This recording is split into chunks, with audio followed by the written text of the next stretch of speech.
He thought it was just another blind date, a suggestion from a friend who swore she knew someone perfect for him.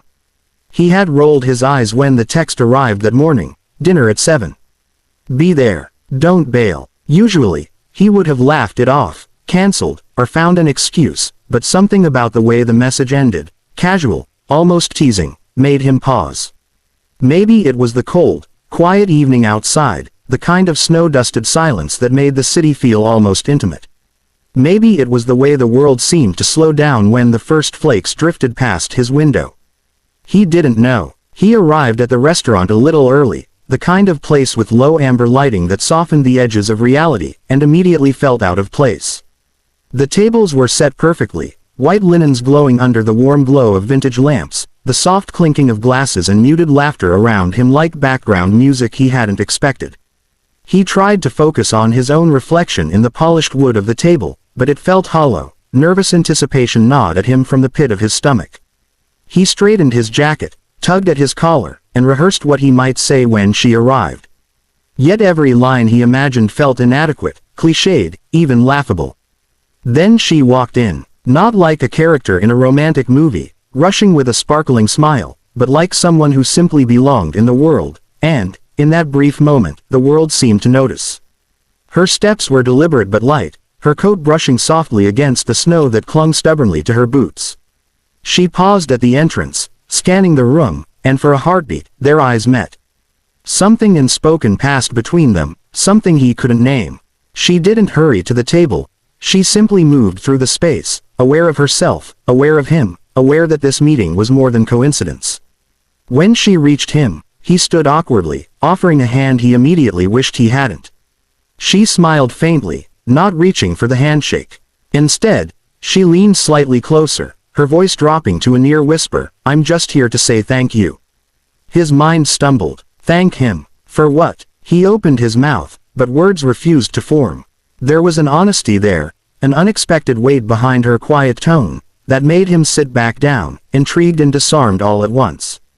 The air between them, thick with the scent of roasted coffee and winter air, shifted. What had begun as another blind date had quietly, irrevocably, become something else. He still couldn't shake the words she had whispered. "I'm just here to say thank you." He kept turning them over in his mind, as if repeating them aloud might somehow unlock the meaning. He finally managed to ask, voice a little too loud in the quiet warmth of the restaurant, "Thank me, for what?" She hesitated, a small, almost shy smile touching her lips. "Months ago," she began, "at that conference downtown, you remember the one with all the chaos and the last-minute schedule changes?" He did, barely. His memory was foggy, blurred by deadlines and endless networking. She continued, her tone steady, yet gentle. "You, without even realizing it, noticed I was struggling with the presentation setup. You offered to help me carry some equipment, and you didn't ask for anything in return. You didn't know me, and yet, that small act mattered. More than I can explain." He blinked, unsure whether to laugh at himself or be humbled. He remembered the moment vaguely. A frantic scramble of wires, someone looking frustrated, and him instinctively stepping in. He hadn't even thought twice. It was just a reflex, a courtesy in a hectic day. And yet here she was, years later, looking him in the eye, telling him that it had made a difference. He was suddenly aware of how rarely anyone acknowledged the small kindnesses in life, and how startling it felt when someone actually did. "Wow," he murmured, feeling the weight of the simplicity in her words. I didn't realize," he trailed off. His hands fiddled with the napkin on the table as he tried to absorb the strange, disarming gravity of the moment. Her eyes never left his, calm and earnest, and for the first time that evening, he noticed the little details. The way her hair caught the light, the faint curve of her smile when she laughed quietly at something he hadn't said, the way her presence seemed to slow the world around him. They talked like that for hours. Not about trivial things, not about jobs or hobbies, but about fleeting, forgotten moments in life that somehow shaped them anyway. He learned about the people who had quietly influenced her, the acts of kindness that had stayed with her, and the gratitude she carried quietly, like a private treasure. With every story, he felt an unusual sense of closeness, a rare connection that seemed to bypass the usual awkwardness of first meetings. The restaurant's hum faded into a soft background murmur, and he realized that he wasn't thinking about impressing her, or about charm or dates. He was thinking about humanity, and how small gestures, small, almost invisible, could ripple through someone's life. As the evening wore on, the conversation drifted effortlessly, like two rivers converging without any force. They moved from small stories to the moments that shaped them, the quiet disappointments, the unnoticed victories, and the unexpected ways strangers could leave a mark on one's life. He found himself laughing at her anecdotes, some absurd, some bittersweet, marveling at her perspective on the world. She spoke with a mixture of humility and clarity, as if she had spent years distilling life into these simple truths. He realized he was leaning in, drawn not by attraction, but by curiosity and genuine fascination.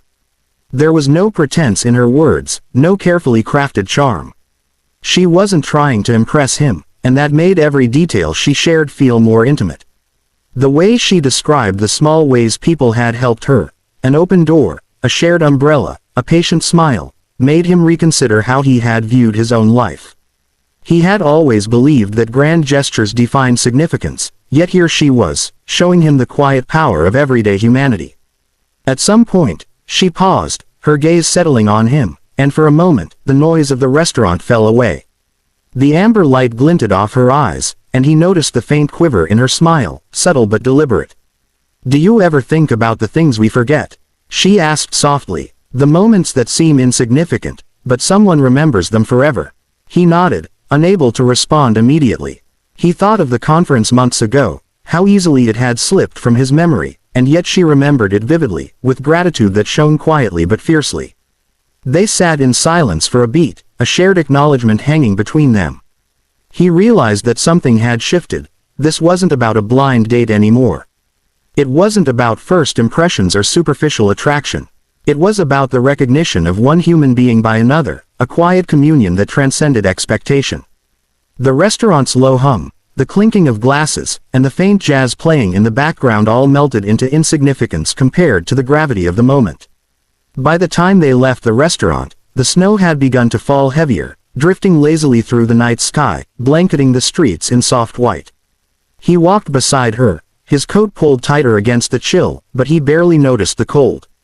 The world seemed quieter somehow, as if the city had dimmed to give them their own private moment. Streetlights reflected off the snow, painting the pavement in muted gold, and every breath he took felt sharper, more alive.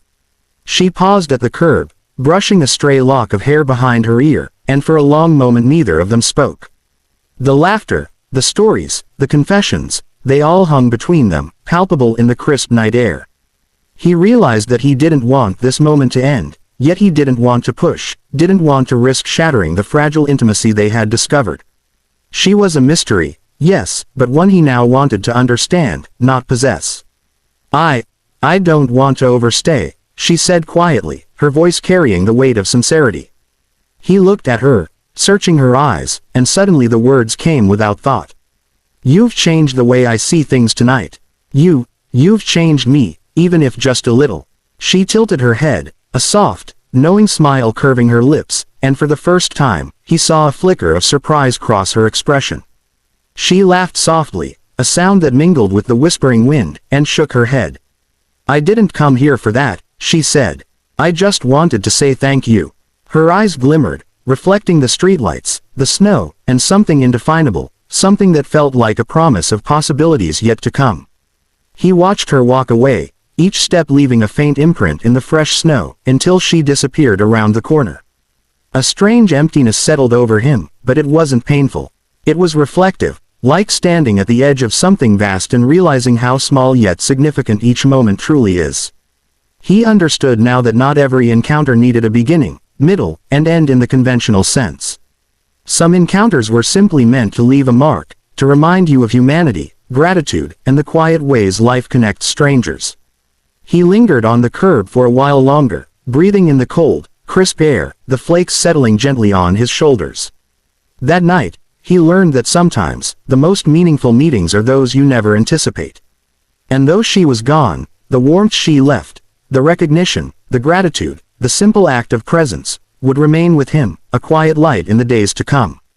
The snow continued to fall, soft and unrelenting, as if to remind him that life's small wonders, like unremembered kindness, are always quietly waiting to be noticed.